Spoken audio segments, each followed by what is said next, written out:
जय हिंद दोस्तों आप सभी लोगों का स्वागत है आपके अपने YouTube channel Goswami class time में। दोस्तों उम्मीद करेंगे कि आप लोग बढ़िया होंगे, मस्त होंगे, स्वस्थ होंगे और अपनी पढ़ाई में व्यस्त होंगे। दोस्तों आज की इस वीडियो में लोग सीखेंगे कि घनाभ किससे कहते हैं और घनाभ से संबंधित जितने भी फार्मूला होते हैं उन सभी फार्मूला को इस वीडियो में हम लोग सीखने वाले हैं। ठीक है दोस्तों, अगर आप चाहते हैं कि घनाभ से संबंधित एक भी फार्मूला ना छूटे तो इस वीडियो को शुरू से लेकर अंत तक जरूर देखिएगा। ठीक है, और दोस्तों ये जो क्लास जो है वो चैप्टर 4 होने वाला है। इससे पहले हम लोग क्लास 1, क्लास 2 और क्लास 3 जो है हम आपको बता दिए हैं। अगर उस वीडियो को अगर आप नहीं देखे हैं तो वीडियो के प्ले लिस्ट में जाइएगा, आपको वो मिल जाएगा। ठीक है, तो चलिए वीडियो को शुरू करते हैं। पहले हम लोग जानेंगे दोस्तों कि घनाभ किसे कहते हैं, क्योंकि आपसे सबसे पहले आपसे कोई भी पूछ सकते हैं कि घनाभ किसे कहते हैं। ठीक है, तो दोस्तों घनाभ किसे कहते हैं देख लीजिए परिभाषा घनाभ की। तो घनाभ 6 आयताकार सतहों से घिरी आकृति को घनाभ कहते हैं। घनाभ जो होता है 6 आयताकार से घिरा होता है। ठीक है दोस्तों, इसमें एक बात याद रखिएगा कि घनाभ जो होता है कुछ से आयत से। ठीक है, और जो घन होता है वो होता है वर्ग से संबंधित। ठीक है, तो आपको से एक प्रश्न पूछा जा सकता है कि घनाभ जो है किससे संबंधित होता है, तो आयत से, याद रखिएगा। ठीक है, चलिए इसको हम लोग समझते हैं कि कैसे 6 आयताकार सतहों से घिरा होता है। ठीक है, जैसे कि अगर ये क्या है, बुक है, बुक जो है ये घनाभ है। बुक क्या है, घनाभ है। ठीक है, इसमें 6 सतह है, देख लीजिए कैसे घेरा रहता है। एक ऊपरे वाला हुआ, एक ऊपरे वाला, उसके बाद एक नीचे वाला हुआ, एक साइड वाला हुआ और एक साइड इने वाला हुआ, अब एक साइड इने वाला, अब एक साइड इने वाला। इसको गिनिए तो एगो ऊपरे और एगो नीचे, दूगो और दो एक 3 गो, 3 अब एक 4 गो, 4 अब एक 5 गो, 5 अब एक 6 गो, तो 6 सतह है इसमें। तो इसको हम क्या बोलेंगे, ये घनाभ है। ठीक है, ये बुक हो गया, ये घनाभ होता है। बुक भी क्या होता है, घनाभ होता है। इस तरह से और चीज है, समझ गए ना, तो उसको आप याद रखिएगा। ठीक है, अगर आपसे कोई पूछेगा कि बुक क्या है तो बुक एक घनाभ है, क्योंकि बुक में जो है 6 सतह होता है। ठीक है, चलिए अब फिगर से समझते हैं। देखिए घनाभ के फिगर कैसे पढ़ा जाता है, देख लीजिए इस तरह से पढ़ा जाता है।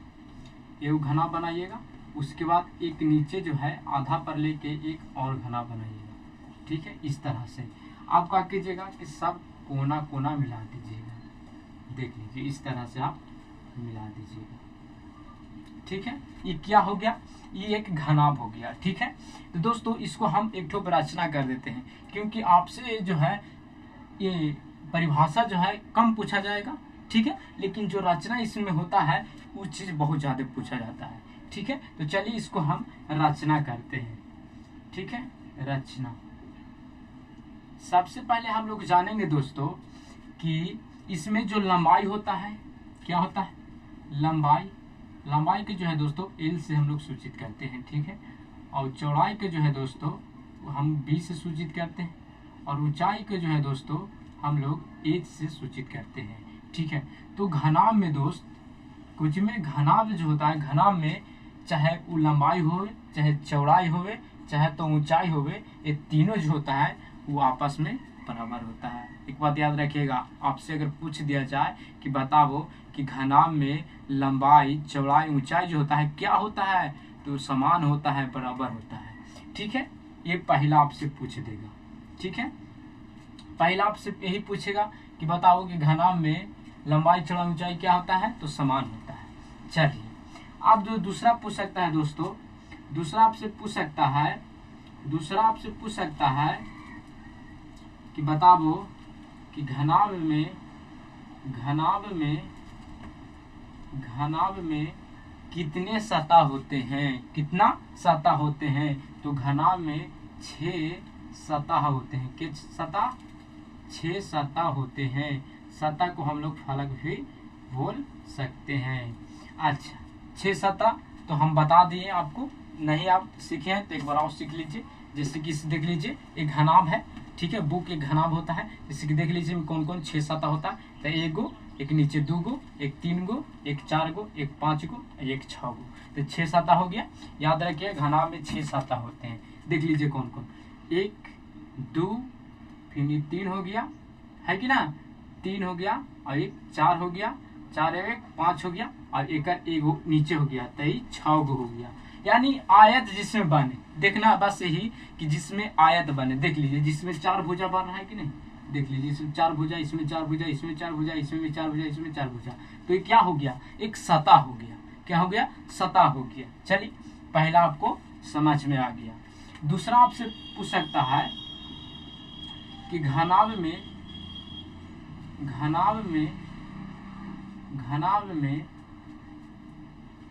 8 शीर्ष होते हैं। कितने शीर्ष होते हैं, 8 शीर्ष होते हैं। ये सब जो सवाल जो है दोस्तों, ये आपको यूट्यूब पर कोई नहीं बताएगा, इतना डीपली से आपको कोई नहीं बताएगा। डायरेक्ट बताएगा कि 6 सतह होते हैं, लेकिन ये नहीं बताएगा कि 6 सतह कहाँ कहाँ पड़ी होता है। लेकिन हम जो है दोस्तों आपको एक एक चीज लिखेंगे और एक एक चीज जो है दोस्तों समझाएंगे। ठीक है, तो अब दूसरा है कि घनाभ में 8 शीर्ष होते हैं। अब इसमें 8 शीर्ष कहाँ कहाँ पड़ी होते हैं ये समझाएंगे। और एक बात याद रखिएगा कि जो ये सब जो लिखा रहे हैं, टिप्स रचना लिखा रहे हैं, यही आपको सवाल में पूछ देगा कि बताओ कि घनाभ में कितने शीर्ष होते हैं, कितने सतह होते हैं, तो आप आसानी से बता दीजिए। ठीक है, चलिए तो 8 शीर्ष कहाँ पड़ी होता है, चलिए देखते हैं। तो देख लीजिए, सबसे पहले देख लीजिए कि कोना, एक यहाँ पड़ी है, एक यहाँ पड़ी 2 गो, और एक 3 गो, और एक 4 गो यहाँ पड़ी बना। चलिए 1 गो, और एक 2 गो, और एक 3 गो, और एक 4 गो, 4 4 8 गो हो गया ना। जो कोना होता है इसको हम शीर्ष बोलते हैं। ठीक है, जैसे कि देखिए यहाँ पड़ी मिला, यहाँ पड़ी मिला, यहाँ पड़ी मिला, यहाँ पड़ी मिला, यहाँ पड़ी मिला, यहाँ पड़ी मिला, यहाँ पड़ी मिला, यहाँ पड़ी मिला, तो इसको जो है दोस्तों हम लोग शीर्ष बोलते हैं। ठीक है, तो कहाँ कहाँ 8 गो शीर्ष है आप देखिए।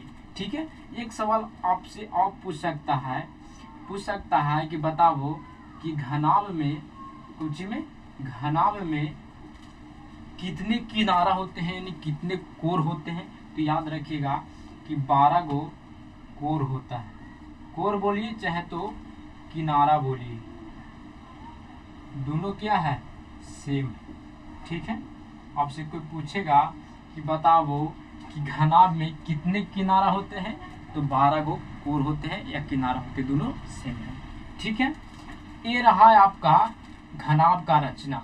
ये जो 3 गो पॉइंट हम लिखाए हैं दोस्तों, इन तीनों पॉइंट को याद रखिएगा। ठीक है, एक पॉइंट और आपको लिखा देते हैं कि घनाभ में लंबाई, चौड़ाई और ऊंचाई तीनों जो होता है वो समान होता है।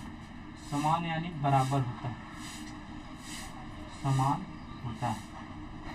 ठीक है, चलिए यहाँ तक तो आपको कोई दिक्कत नहीं है। अब हम लोग चलेंगे सूत्र की ओर। घनाभ का क्या क्या सूत्र होता है, चलिए घनाभ का सूत्र देख लीजिए। इन साइड यहाँ पर लिखेंगे हम लोग घनाभ का सूत्र या फार्मूला दोनों जो होता है एक समान होता है। ठीक है, देख लीजिए घनाभ का सूत्र। दोस्तों सबसे पहला जो सूत्र होता है वो होता है घनाभ का आयतन बराबर। क्या होता है, घनाभ का आयतन बराबर।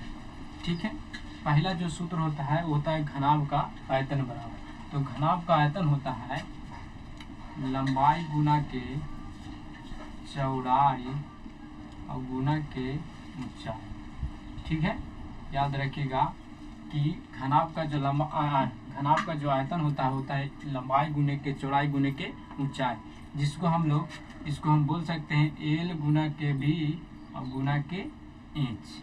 ठीक है, अब दोस्तों इसी में जो है दोस्तों आपको से लंबाई चौड़ाई ऊंचाई पूछ सकता है। ठीक है, देखिए कैसे लंबाई के जब हम इन्हें खींचेंगे, तो ऊपरे आ जाएगा आयतन, कुछ आ जाएगा ऊपरे आयतन आ जाएगा, और नीचे जो है दोनों गुना में है, नीचे भागा में आ जाएगा, यानी चौड़ाई गुना के ऊंचाई हो जाएगा।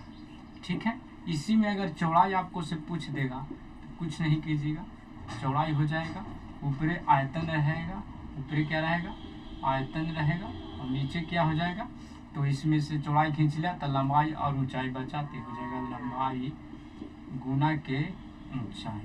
ठीक है, इसमें एक और आपसे पूछ सकता है ऊंचाई, ऊंचाई बराबर पूछ देगा। तो ऊपर क्या लिखना है, आयतन लिखना है, और नीचे लिखना है क्या, इसमें देखना है कि जब ऊंचाई को खींच लेते कुछ बचा तो लंबाई गुना के चौड़ाई बचा, तो नीचे लिख देंगे लंबाई गुना के चौड़ाई।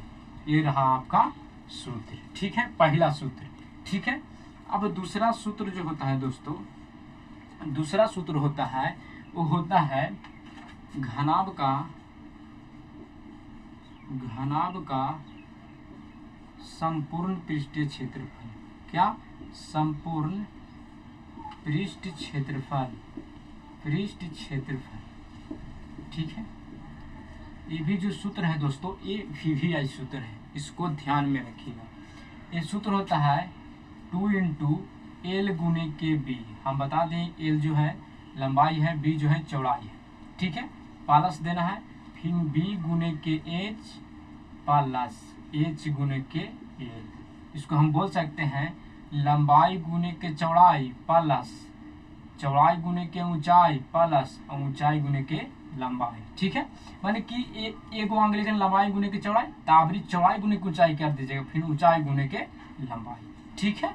चलिए एक सूत्र और होता है दोस्तों, तीसरा सूत्र होता है वो होता है घनाभ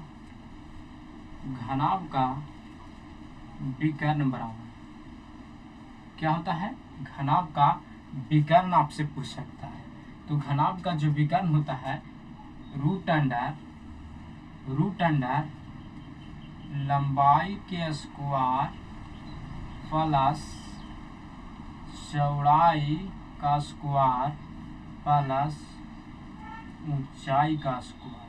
जिस तरह से आयत में होता है विकर्ण बराबर रूट अंडर लंबाई स्क्वायर प्लस के चौड़ाई स्क्वायर, बस इसमें एक ऊंचाई जो है इसमें जुट जाता है, ठीक है। अगर आपसे कोई पूछेगा कि बताओ घनाभ में लंबाई कहाँ होता है, चौड़ाई कहाँ पड़ी होता है, ऊंचाई कहाँ पड़ी होता है, तो देख लीजिए। इसको हम लोग जो दोस्तों L यानी लंबाई बोलते हैं, इसको हम लोग चौड़ाई बोलते हैं, और इसको जो है ऊंचाई बोलते हैं, ठीक है। तो उम्मीद करेंगे कि यहाँ तक जो है आपको समझ में आ गया है, ठीक है। एक और होता है सूत्र घनाभ का वक्र तल। क्या, वक्र तल का सूत्र जो होता है दोस्तों, वक्र तल का क्षेत्रफल जो होता है वो होता है 2 × लंबाई प्लस के चौड़ाई और गुना के ऊंचाई होता है, ठीक है। तो याद रखिएगा कि घनाभ का वक्र तल का क्षेत्रफल जो होता है वो होता है 2 × लंबाई प्लस के चौड़ाई और गुने के ऊंचाई होता है, ठीक है। तो दोस्तों ये रहा है आपको 4 मुख्य रूप से फार्मूला। अगर इसको आप याद रखते हैं और इसको रचना के याद रखते हैं तो घनाभ से संबंधित जितने भी अगर आपसे सवाल पूछे जाएंगे तो आप आसानी से बना दीजिएगा, ठीक है। तो उम्मीद करेंगे कि ये वीडियो आपको अच्छा लगा। अगर ये वीडियो अच्छा लगा तो वीडियो को लाइक कीजिए और चैनल को सब्सक्राइब कीजिए, क्योंकि इसी तरह का वीडियो जो है आपको मिलता रहेगा। मिलते हैं अगले वीडियो में। धन्यवाद। जय हिंद, वंदे मातरम।